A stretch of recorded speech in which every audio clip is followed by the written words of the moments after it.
क्या है खास कम्युनिटी की एबीसीडी में विश्वमोहन हमारे साथ।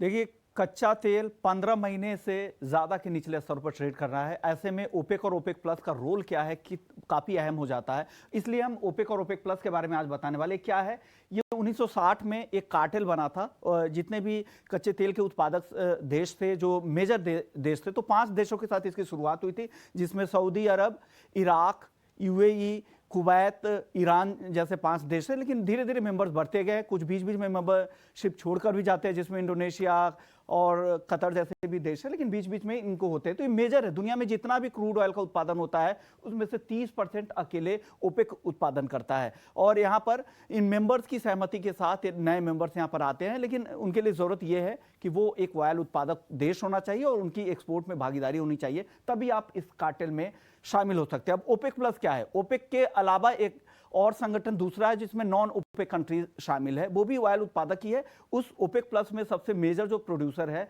उसमें रूस है।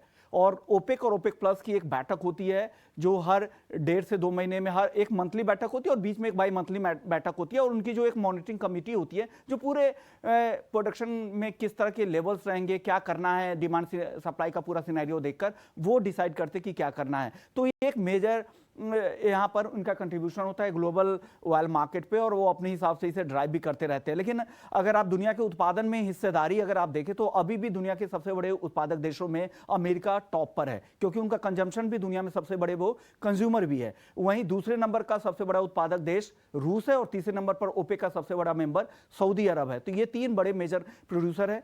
कंज्यूमर देश की बात करें तो यूएस सबसे बड़े प्रोड्यूसर होने के साथ साथ सबसे बड़ा कंज्यूमर भी है। चाइना दूसरे नंबर का सबसे बड़ा कंज्यूमर है और भारत तीसरे नंबर पर है। तो ये रोजाना खपत भी आप देख सकते हैं, करीब करीब 2 लाख करोड़ का 1.97 करोड़ बैरल का रोजाना खपत यूएस का है, चीन का 1.42 और भारत का 52 लाख बैरल के आसपास का है, और सऊदी 14 में कंज्यूमर देश है। लेकिन प्रोडक्शन के बारे में आपने कहा, लेकिन अब हम बात करते हैं कि इनका गणित क्या है। जो बैरल आप सुनते हैं, एक बैरल इतना होता है। आप क्रूड में जो बैरल होता है ना, 159 लीटर उसमें क्रूड ऑयल होता है। लेकिन इससे क्या क्या बनता है ये समझ लीजिए।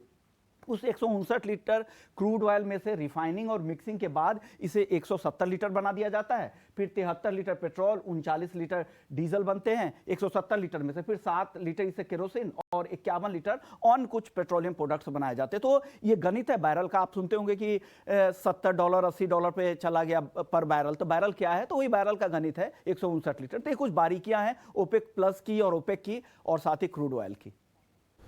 ठीक है, तो क्रूड का जो गणित है, एक बैरल में कितना पेट्रोल, कितना डीजल, कितनी क्या चीजें बनती है, आपने समझ ली होंगी।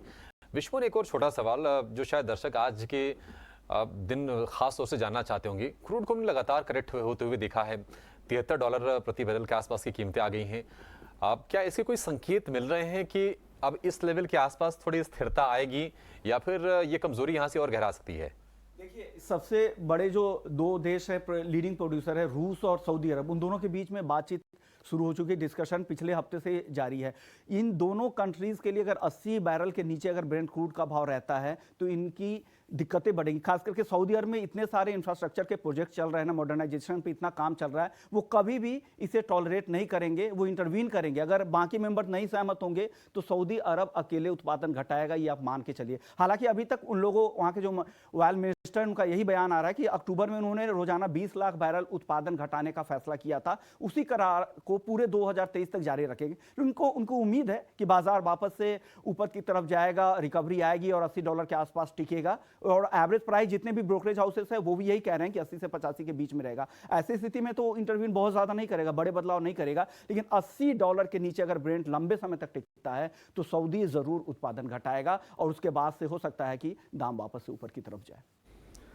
ठीक है, चर्चाएं शुरू हो गई है कि उत्पादन को घटाया जाए, दाम को सपोर्ट दिया जाए। लेकिन जो दाम में जो करेक्शन आया है वो कहीं ना कहीं ग्लोबल मंदी की जो आशंकाएं हैं दुनिया भर में, उसके चलते आया है, और लगातार हमने प्रेशर देखा है भाव पर।